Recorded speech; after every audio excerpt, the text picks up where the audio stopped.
Yeah, this earring is human bone. This was made for me by a friend of mine who's a taxidermist. A lot of people don't know that it's legal to buy and sell human bones if you acquired them legally in the first place.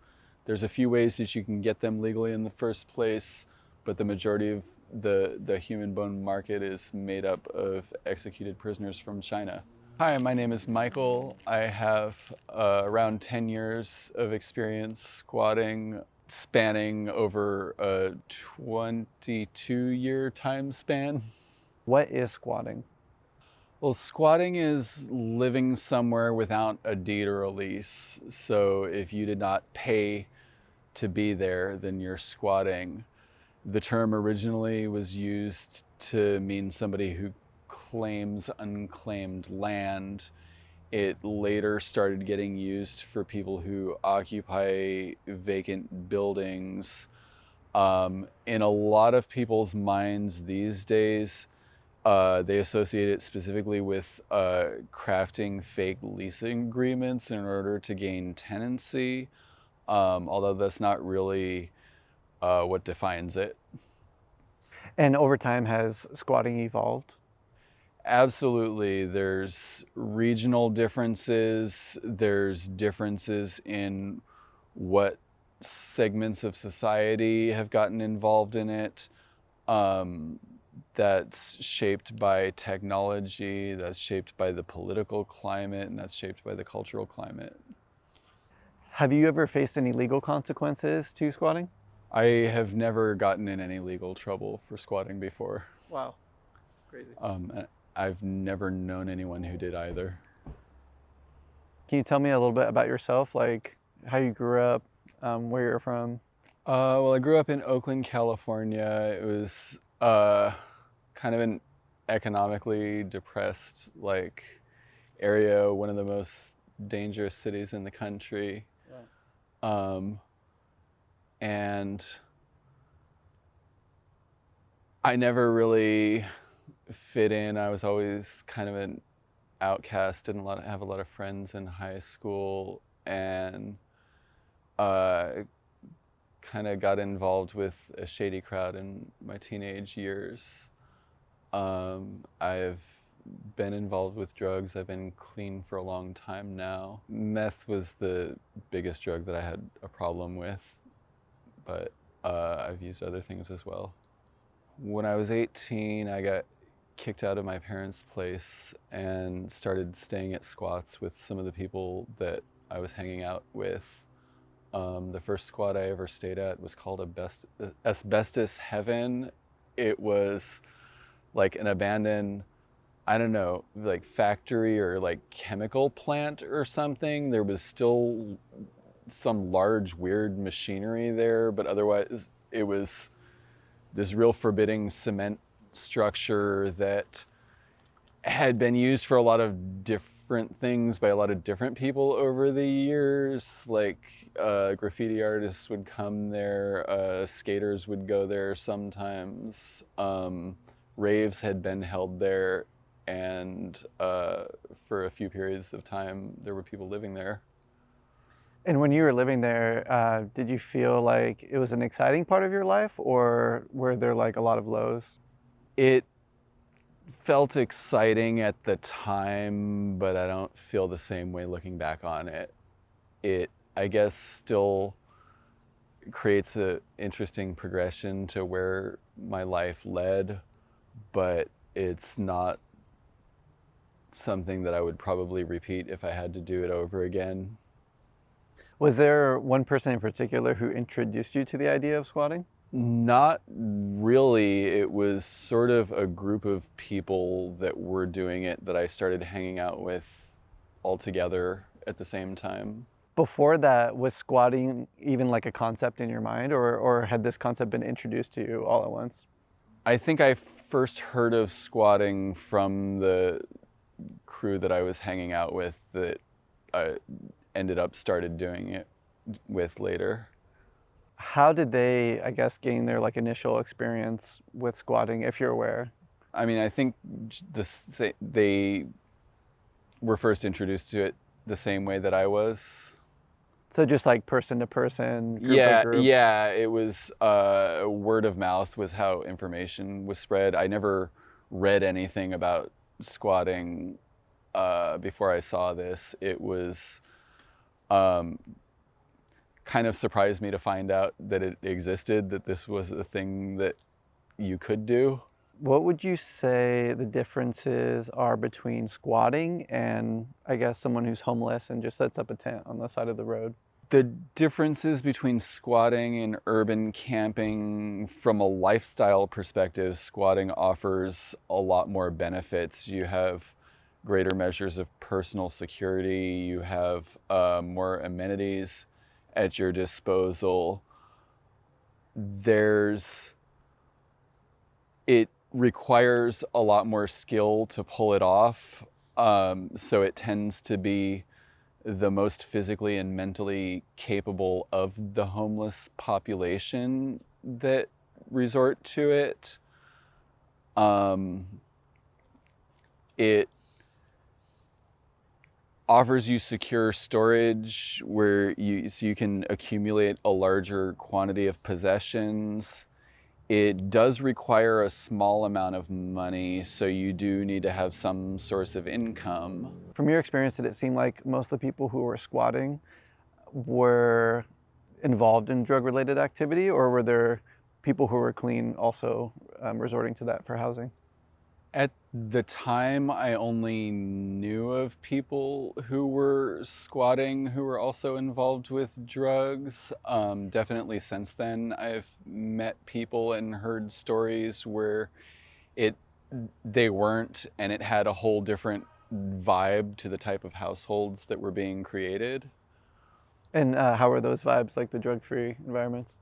Well, they were much more cohesive. People were a lot tighter with each other. I mean, there wasn't violence happening. They also made the houses much nicer just from a physical comfort level. And those were the people that I saw actually establish tenancy at these houses, instead of just sneaking in and out in the middle of the night like a burglar. And how are they establishing Tennessee? Well, you have to create reasonable doubt as to whether or not you willfully trespassed. Um, so there's a lot that's involved in that. Um, some of that has to do with just the building itself. It can't look like an obvious safety code hazard.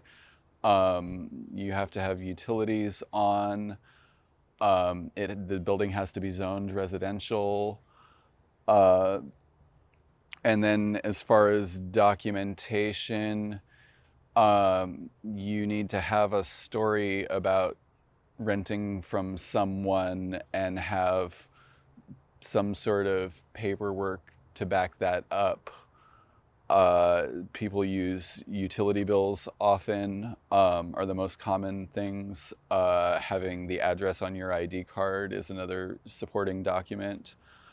Um, you also have to have the inside of the house not looking like it's a squat. It has to have furniture. You can't have just some sleeping bags on the floor.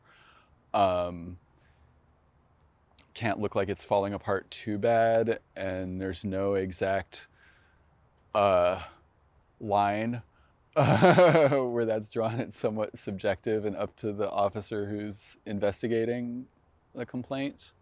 But if you can accomplish all those things, then the issue of your suspected trespassing is declared a civil matter, and the owner has to go through eviction proceedings to get you out. Oh, wow. And that's probably like a lengthy process, I imagine. Yeah, it's different in different states, and some squatters drag it out by challenging the eviction in court. Um, some places it can happen as quickly as a month. Some places it can take as long as 6 months. If we were to identify this house as a potential squat, what's like step one, step two, step three, step four?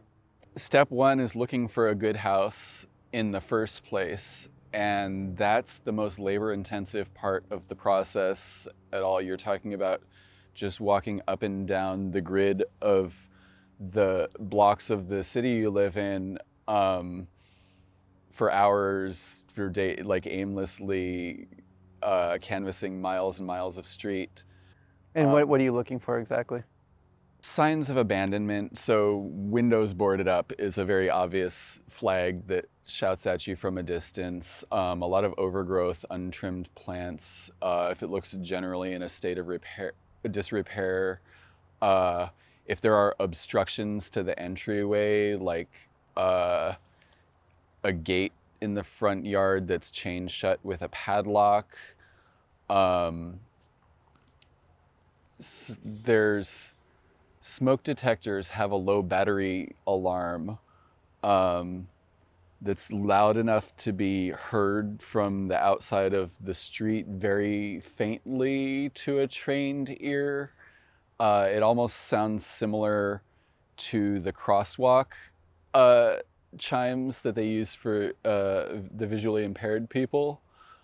Um, and once you're tuned into that, that is something that will call out at you from places that don't look like they're in a state of disrepair. Once you think a place looks vacant, the next thing that you do is you tape the door. So you put a piece of tape from the door to the door frame so it'll be ripped loose if someone opens the door. And that way you can check to see if it's being entered or exited. Because even if it's vacant, there are some places that still get checked on periodically. There might be some work being done on it. It could be being squatted by somebody else already. Um, you can accomplish the same thing across a gate. You can use something different than tape, like you can wrap a length of string around the gate and the fence. You can place an object as an obstruct, like just an old cardboard box in the walkway that if there's a person going in and out, they would move it out of their way, or you can lean a stick up against the door. You can jam a scrap of paper garbage in the gap between the door and the door frame. Um, and you can stick a little twig in a keyhole of a padlock to see if it's getting unlocked. So there's super creative ways to figure out if a homeowner or property owner is actually coming visiting this property. Yeah. And what's the length of time? Like you set up that little test, and then after how long do you come back and see if someone's living there? How long you leave it for depends on how nice the building looks. If you can tell that the house is obviously abandoned just by looking at it, then just a few days to make sure nobody else is squatting it is probably sufficient.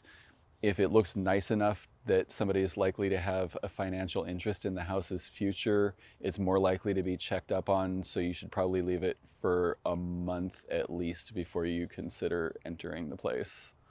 Okay, so you've identified the potential squat. You've done the test. You found out that no one's been there in months. What's the next step?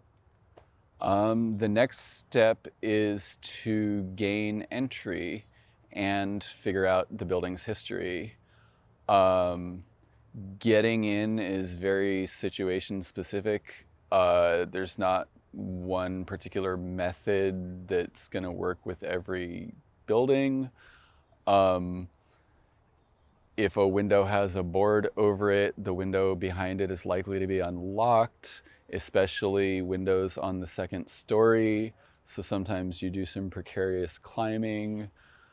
Um, you can drill out a lock if you have cover where you can make noise during the daytime. Have you ever like run into any mishaps while doing those things? Like gotten the cops called on you or like fallen off a roof? Oh yeah, I've been barricaded inside the place. So the police aren't allowed to use force to enter the building if it's locked without the owner giving permission. So if the neighbors call the police and you're inside of it, if you stay quiet and hidden, you can wait them out and they will leave. And I have had that happen to me once before. um, I've never hurt myself. There was one time I got trapped inside a place because the way I got in was a drop down that I wasn't able to climb back up out of, and I thought I was going to be able to unlock the door from the inside, but it was a double keyed cylinder that you need a key to exit. What'd you end up doing? How'd you escape? I had to build a way to climb back up to my point of entry with junk that I found inside the building. That's wild. Oh my God, I'd be sweating at that point.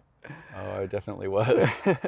Okay, so you've gained entry in this home. You've identified it like, okay, it's clean enough, it's sanitary enough for you to stay. What's the next step? Well, you research the building online. You can look at the property records from the county assessor, find out who the owner is. They will have an address listed. It depends what county you're in. Some counties are more forthcoming with that information than others. You can find information just by Googling the address. What you're trying to assess from that information is how likely is it for someone to come back. So the longer it's been vacant for, the more likely it is to stay vacant. If it's had complaints filed against it, like blight citations and stuff, especially if those complaints have gone unanswered, that's a good sign. If the owner's address is listed as being real far away as opposed to being local, that's a good sign. If the owner's address is listed as that place, but you've determined that nobody's living there, that's a good sign. Do you change the locks and like start turning this into your own home? Changing the locks is the very first thing you do before you ever stay there that night. Usually, when you gain entry, you'll leave yourself a re-entry point, which is usually an unlocked door so that you don't have to climb through a window again the second time when you come back.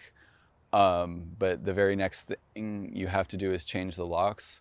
You usually don't go in with locks trying to change it that night, although sometimes you might.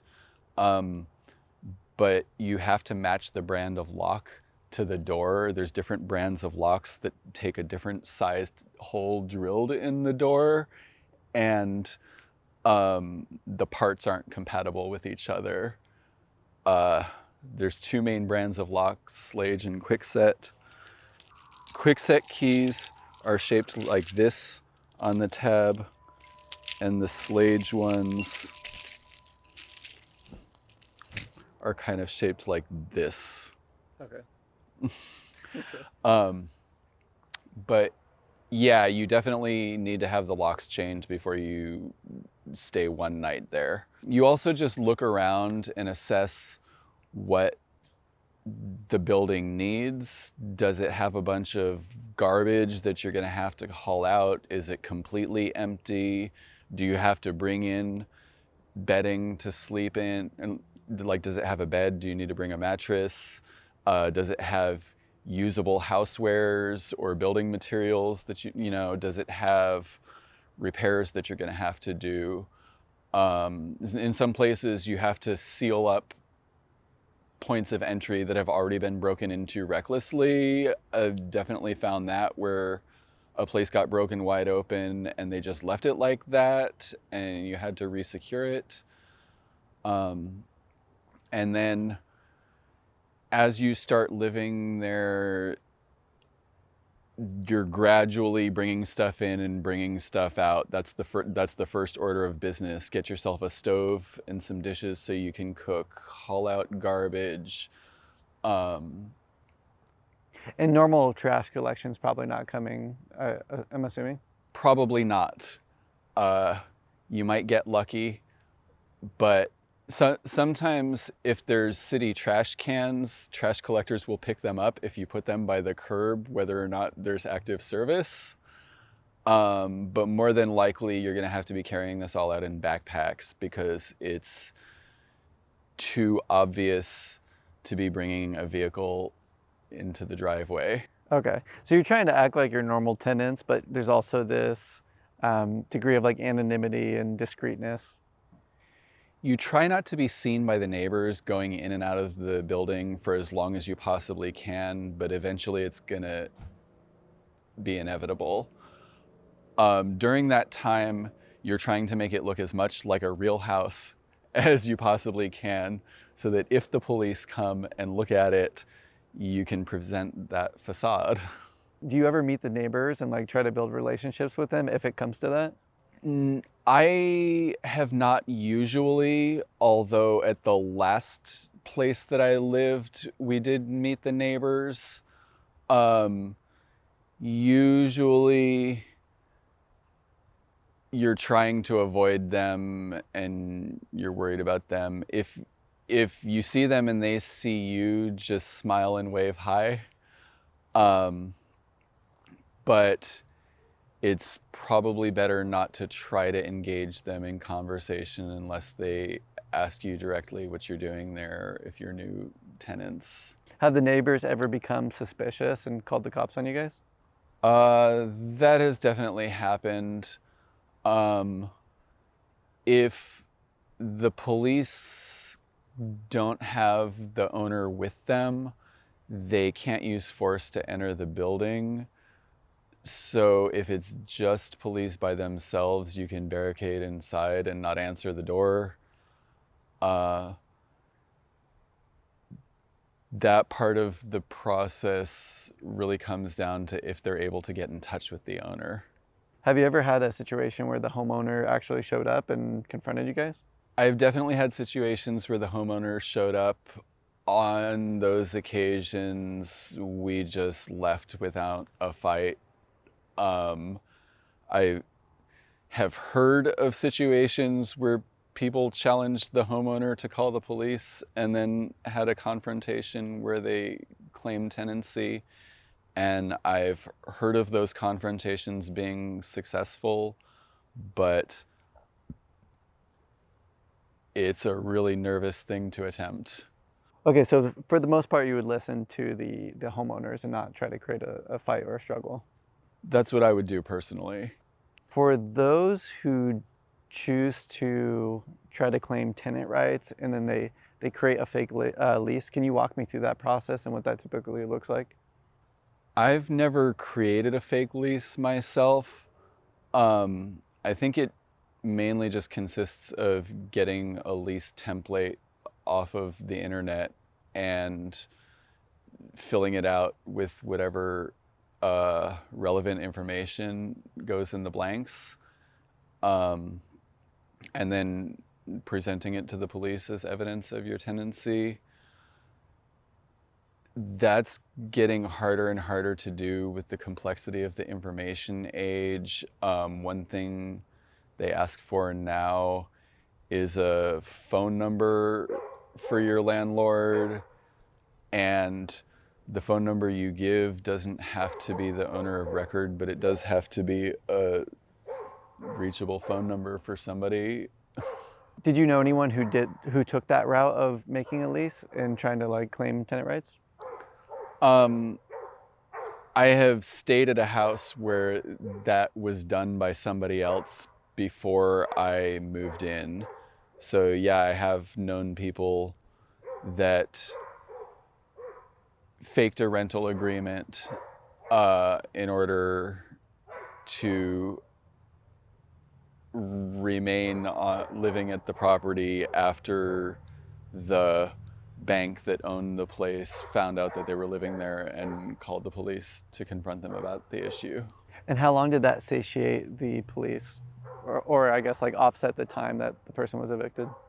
In regards to that particular house, it stayed open for another year and a half. That's not really normal. Um, it was largely because it was bank owned in the wake of the 2008 foreclosure crisis. And there was a clerical error made when all the paper deeds were converted to digital format, which was something else that happened around that time. Um, in conjunction with these lots of foreclosed vacant houses that were bundled and then had shares of the bundle sold to different banks, it created a lot of confusion about the real ownership situation of a lot of properties. And I heard about that happening with other properties, and ours was one of them. When you were living in those properties, did you guys ever try to fix up the place and make it more habitable? The last house that I lived at, we fixed up the place a great deal. Um, the roof was leaking when I first got there. The yard was overgrown with blackberries so much that you couldn't walk out the back door. There was a hole rotted through the floor that I had to patch up. The copper had been stripped. I had to rewire outlets in order for us to have usable electricity. Um, Patching up rat holes that heat would leak out of. I installed a stovepipe for the wood stove. Um, all kinds of little things. Uh, I would say for the most part, most squats don't really get fixed up in any way other than to make it more homey for the residents. They're not doing actual repairs that someone would otherwise get paid to do, but they might fix things that increase their level of comfort during the time they stay there. It also kind of depends on the caliber of the person and how long they end up getting to live there. The more time you get out of a space, the more it's worth it to invest in the space. For those times that you've made the repairs, do you think that's prevented future damage from happening to the properties? The repairs I made to the last house that I lived in, it definitely preserved any value that the house might have had after the time that the bank finally sold it. As I said, there was a roof that was leaking really badly that was causing interior damage. That rot would have just continued to fester. There were infestations of rats and carpenter ants that I combated.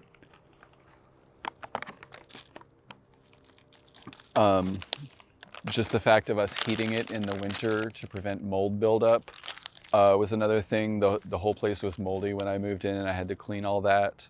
On that note, were there ever any conditions in those homes like mold that may have like threatened your health? I don't think there was anything that would threaten my health. Maybe there was at Asbestos Heaven. It was sort of a running joke back at that one. Um, I think I'm less sensitive to mold than other people, though, because I've definitely been in buildings where members of the group were bothered by the mold, and I really wasn't. What about any crazy mishaps with the house? I know you mentioned a story where maybe the septic tank had overflowed. So back at the lodge, there was a sewage pump because 2 floors of the building were below the grade of the city sewer line, and sewage had to be pumped uphill. We saw it once when we first went there. It was in a hole with a trap door over it in the backyard, and we kind of looked at it and went, we shouldn't mess with that thing, and then closed the trap door and never opened it again. The backyard was prone to frequent flooding. There was a drain that would always clog when it rained, and you'd have to go fish out leaves with a coat hanger. And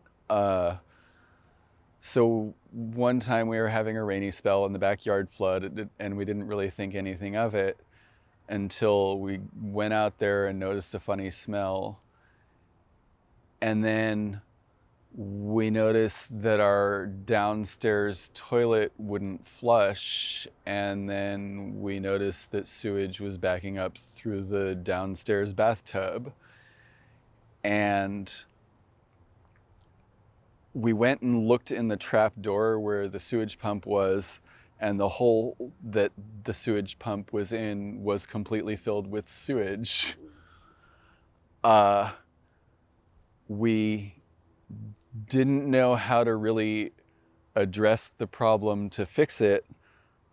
There was, all we did was stop putting water down the drains. We started like dumping wash water on the grass and peeing outside and not taking showers anymore.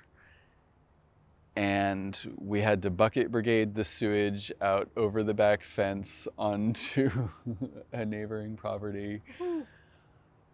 Eventually, there was a point when sewage started spewing out of a crack in the sidewalk in front of the building, and someone called the city, and the building got a citation posted on it where the bank that owned it had to pay this big old fine and had to hire a crew to come clean up the sewage mess and fix the pump while we were living there.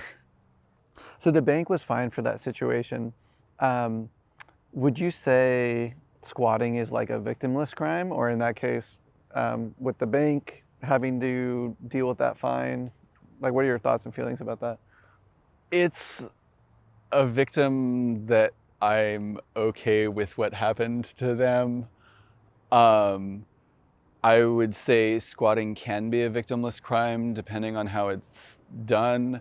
If a place is truly, truly abandoned, like there's no one who's ever going to come back for it and it's just going to sit there and rot, then it it shouldn't matter to anyone. There are people who squat in buildings that somebody has some active interest in. The ethics around that can get kind of murky, sometimes depending on how active of an interest the owner has in the building. The lodge where I was living in San Francisco was opened by a group of people largely as part of a movement against the banks that was happening during the Occupy movement in the post-foreclosure crisis bubble. Um, so there was a lot of targeted actions going on meant to strike blows against the banks that the people that I was living with were actively participating in. There was a lot of protests happening outside of banks and various acts of like obstruction or petty vandalism. What was the group called? Well, the group of people that opened the house was called Homes Not Jails, which has came in and out of existence several times since I think 1991. It's currently inactive. And what's the mission of Homes Not Jails? Their mission statement is to open as many squats as possible and keep them open as long as possible. In the framing of their name, Homes Not Jails, are they assuming like if you end up on the streets, you're going to end up being arrested? The name came from the aftermath of Reagan closing a lot of the mental institutions in a lot of big cities, saw a surge in homelessness already, coupled with an increase in a lot of municipal laws meant to target and criminalize homelessness, either from making it illegal to sleep on the sidewalk or to sit on the sidewalk or to panhandle, or just loitering laws are another one that's selectively enforced to target certain people and drive them out of certain areas and into other areas. And how did that organization support getting people into homes? Like, did they provide them educational materials or guidance or like a list of potential homes? Homes Not Jails had open meetings every week that anyone from the public could attend. You were asked two questions at the beginning of the meeting. One was if you were currently in need of housing, and one was if you were available for an away team that night. An away team was where people would work on scouting and opening houses. New members mostly just helped with scouting until they got more well-known and deeper into the organization, partly because scouting is the most low-risk part of the process, that requires the least amount of knowledge, and partly because it requires the most time. So it's kind of the entry-level position that frees up more experienced hands to do more critical tasks. Some of the places that we opened up didn't have long-term viability, but they still had short-term potential. Those were the places that we pretty much handed off to any new member that came in that had an immediate need. You had to open a lot of low quality spots before you ever found a good one, and you didn't know how good of one was going to be until you had already seen the inside. So when somebody stumbled onto a really good house that had a lot of long-term potential and offered a much more comfortable living situation, you'd invite the somewhat new members who you had seen showing commitment to working on the process of finding these houses that were currently housed in one of the low quality spots that you gave them when they were first new. They also staged protests. There was 4 public vacant building takeovers that I went to. They held fundraisers at a local bar to buy tools and stuff. Like, yeah, it was mind-boggling to me that something like that could be allowed to exist when I first came into it. The public vacant building takeovers as a form of protest that Homes Not Jails did were probably some of the wildest events that I've ever been to. They would have a march going to an undisclosed location, so even the majority of the people who attended the protest didn't know where they were going to be going until the march led them there. Sometimes the people putting on the protest would use red herrings, so they'd stop in front of a different vacant building that was not where they were going to be protesting and just tell some story about how long it's been vacant and why it became vacant. When the march gets to the front of the building, they stand with the banner over the front doors so it can't be seen, and one person inside the building comes and unlocks the front door or breaks it open or whatever as banners drop from the rooftop, like announcing this grand entry. The area becomes under siege. The first thing the police will do is block off street traffic, and then they kind of move their siege in, so the next thing they block off is foot traffic in and out of the building. Getting food and water in is a challenge that you'll have like outside support trying to sneak stuff in through a window that faces a different side of the block. People are putting up barricades. There's not a whole lot to do inside the building. You're kind of lying in wait. There will be several false scares where people yell that the police are raiding the building. I've even seen a couple where there were adjacent vacant buildings that got broken into from the protest property line. That was unplanned, but some of the attendants took it upon themselves to do that. Police try to raid in the wee hours of the morning. They don't like doing mass arrests because it's a lot of work and they have to come in outnumbering you. So if they wait, more and more people will get tired and leave, um, and they'll only have to deal with the smallest core of the most committed people, and then they wait for you to go to sleep and bust in at like 3 a.m. or something. When you guys occupied those buildings, did they typically last very long, or how soon after did the cops break in? The longest I've seen one last was probably around 24 hours. The soonest I've seen one get shut down was in less than an hour. Oh wow, so they were prepared for you guys. Yeah, the last one, I think the ownership situation was a little bit different. That one was the only one where the guy did have some sort of plans to use the place. Um, we had also been doing several vacant building occupations as part of the Occupy movement. So there was something of a routine being developed.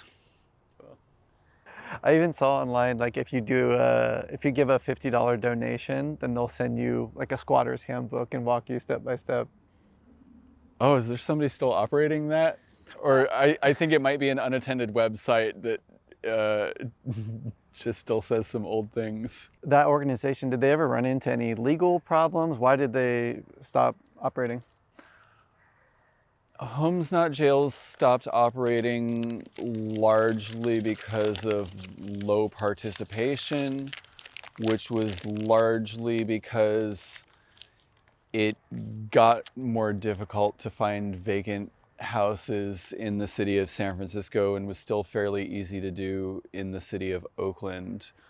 Most of the people that we were actively working with, both with Homes Not Jails and with Occupy San Francisco that I knew, moved to Oakland around the same time that I moved out of San Francisco. Um, and Oakland had a much more booming squatter scene than San Francisco did during that whole time. I'm not sure if you read about Land Action or, well, I don't want to drop names. There's another good documentary called Shelter that features some of the stuff that went on during that time, and I actually know a couple people that were featured in it. Just on principle, how do you feel about squatting as a solution to the homelessness crisis? Squatting would be a more viable solution to the problem of homelessness if it was more permissive.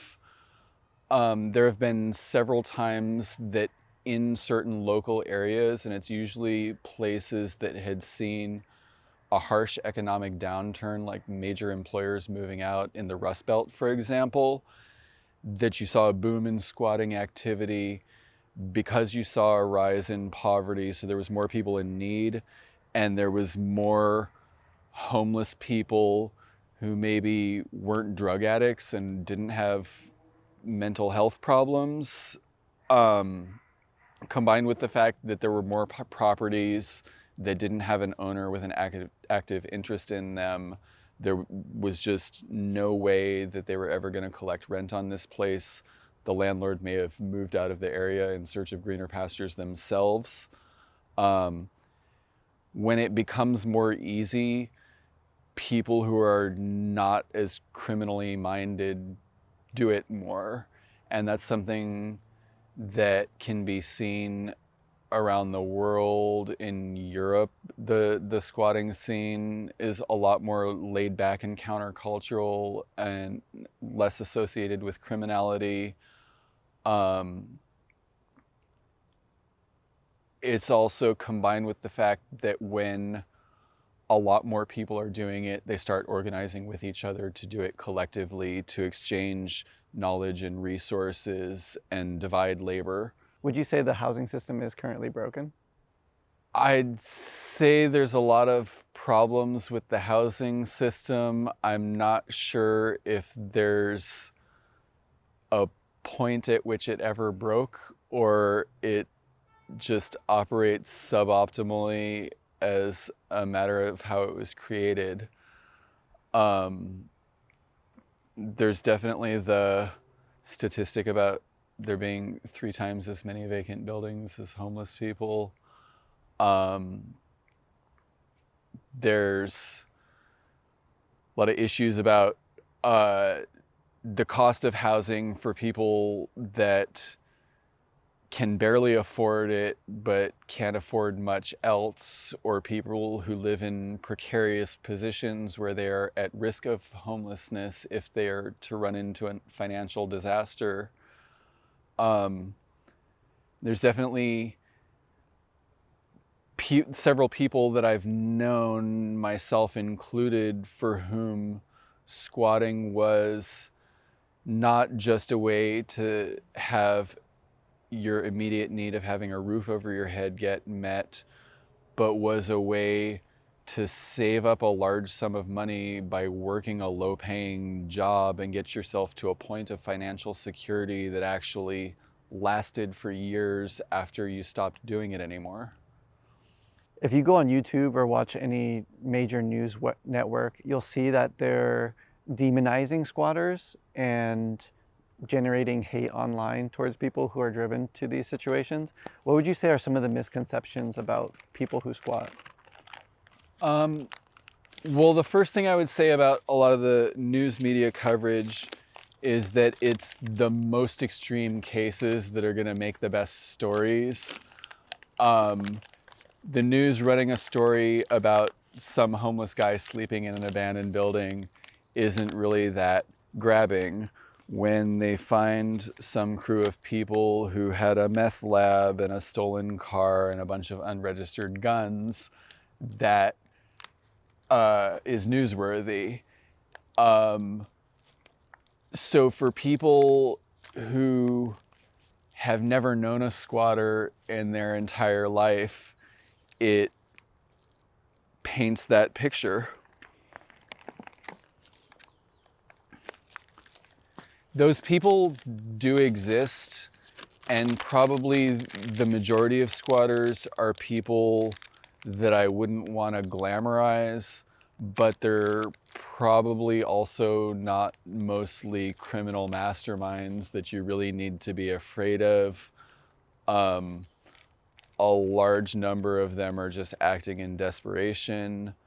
Um, Most of them probably are not that organized and are not that skilled and don't end up continuing to do it for years and years and years of their life.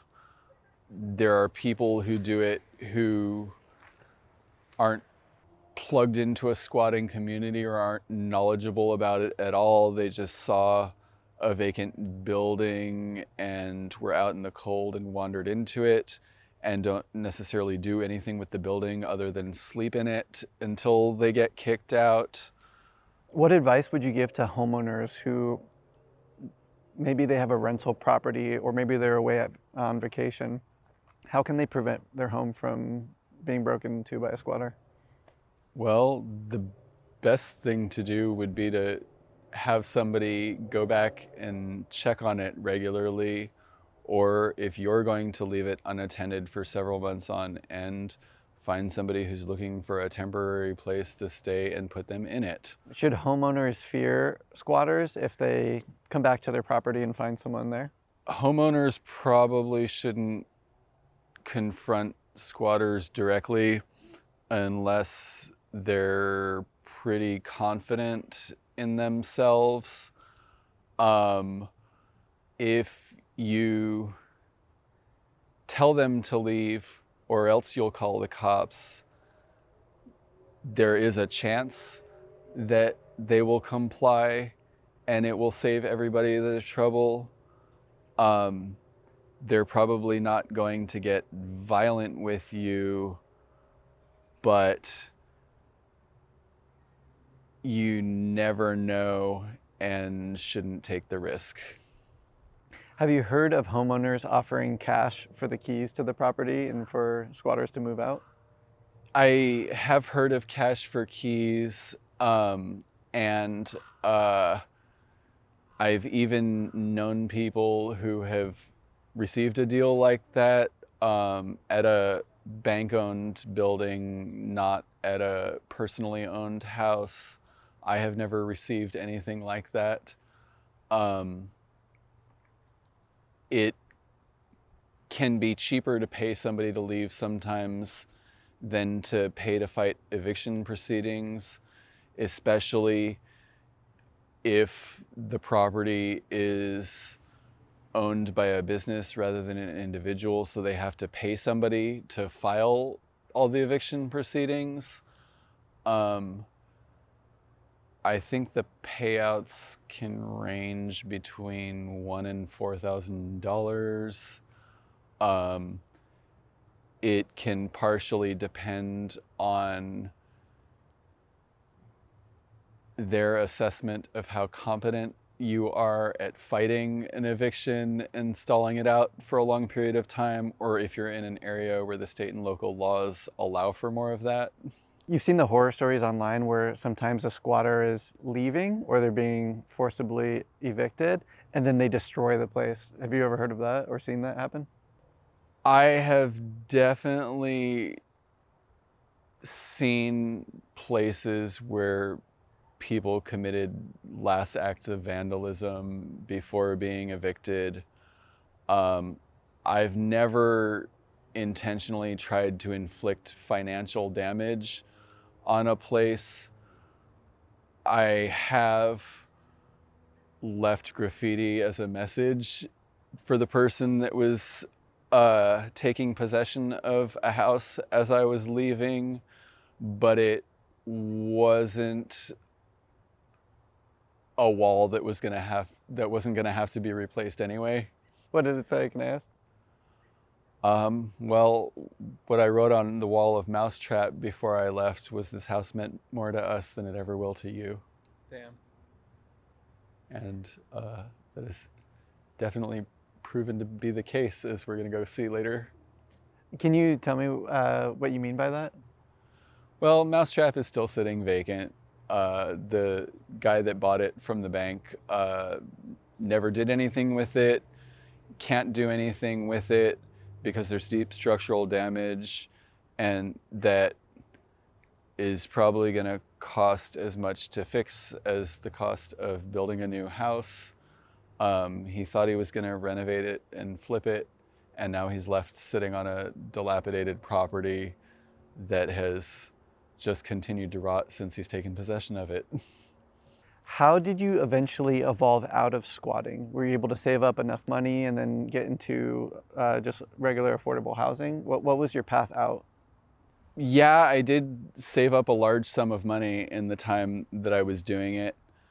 Um, and I've done that at a couple different times. I haven't squatted consistently since I started squatting, so I've essentially gotten out of it multiple times. Um, Most recently, uh, when I left Mousetrap, I van lifed for a little while, and now me and some folks are renting a house together. And do you feel like you are sustainably housed now? Or do you think you Yeah, ever will head back to squatting? I've definitely got a large amount of savings stacked up. I'm not living in a precarious position anymore. If I had some emergency come up, I would be able to take care of it. Do you feel any like guilt or remorse for squatting? I don't think any of the places that I squatted really hurt anyone. Um, and I don't think most squatting really hurts anyone. There are cases where somebody takes over a building that somebody was actually going to do with, but the vast majority of the time, even if the owner has some level of interest in the building, it's not a nice enough building that would ever trash or stuff accumulates as a result of it being lived in damages it in a meaningful way. If you're just filling an empty space while it's there, I don't see much of a problem. What would you say to people who claim that squatting is theft? The vast majority of squatting is being done in places that nothing is being done with. Um, they're not buildings that are ever going to be financially viable to use again. They usually end up getting torn down at some point in the future after the squatters are out of them. There's usually not any damage that the squatters do that would have mattered, or uh, the building is already too damaged to be used anyway. Um, the extreme cases that you hear about are rare. Uh, Most squatting is not happening in someone's vacation home, or definitely not somebody's primary place of residence. So those stories that you hear are just like on the extreme. Absolutely. You mentioned that like at one point your child or adult child at the time was living with you while squatting. Would you be open to talking about that or? Sure.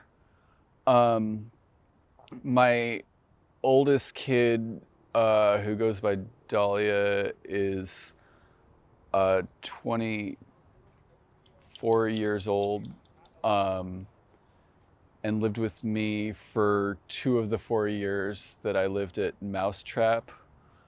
Um, they were previously living with my mother. Them being moved to my mother's house was my reason for moving to Bremerton.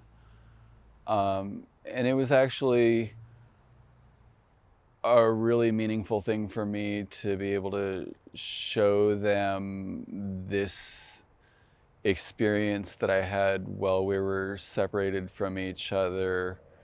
Um, that these exciting stories that I had talked about got to come to life in their eyes.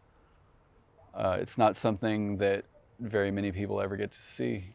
So I feel like that's another misconception that maybe people have out there, that squatters are just like individuals, or if they're part of these groups, that all these are like strangers or friends that get together. But it's unique to hear that you guys were actually like a family unit living together in a squat. Yeah, it can take all different forms. A lot of people squat alone. A lot of people do it with friends. Some people do it as parts of organizations. Family units are probably the least common. It wasn't just a family house. There were other people that lived there as well.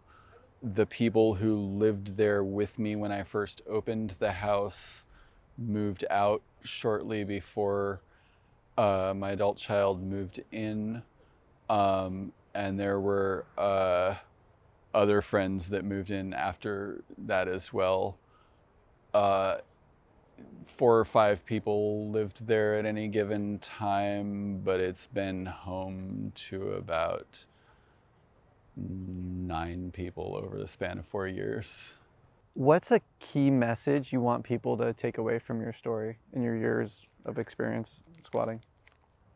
I think one of the big takeaways is that there are ethical outlaws that live amongst countercultures and have different values than the mainstream society, and might even engage in things that certain people look down on, but they don't operate totally amorally or with no concern, and can even be seen involving themselves with a lot of constructive community outlets. Perfect. All right, that's all I have for you today. Cool. Michael, I really appreciate it. Yeah. Thanks for coming out today. Yeah, this is fun.